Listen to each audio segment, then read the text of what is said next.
Сәлеметсіздер ме оқушылар? Бүгінгі жаңа сабақ 46-шы сабақ. Жері байдың елі бай. Мұнай теңізі. Оқушылар, мұнай дегеніміз қара алтын. Себебі мұнай пайдалы қазбалар болып табылады. Мұнай жанатын майлы сұйықтық.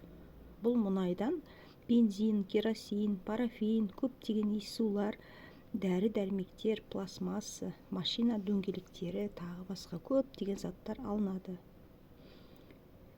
Мұнай теңізі. Сонау дала төрінен жанады екен от болып, зымыран да сонымен зулайды екен оқ болып.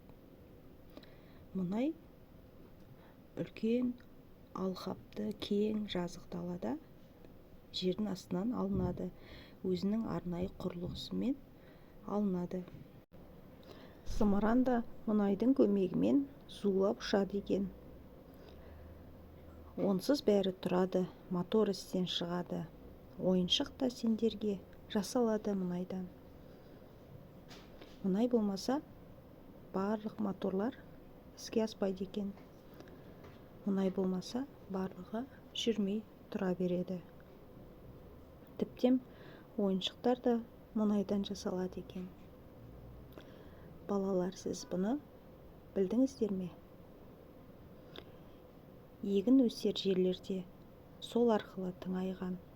Мұнай теңіз сол екен, қасиеті оның мол екен. Егін егетін жерлерді сол мұнаймен тыңайтады екен. Тыңайған жерден өсімдіктер, бидай, түрлі дәнді дақылдар өте жақсы өседі. Мұнай теңіз деген осы екен. Оның қасиеті көп екен, пайдасы көп екен.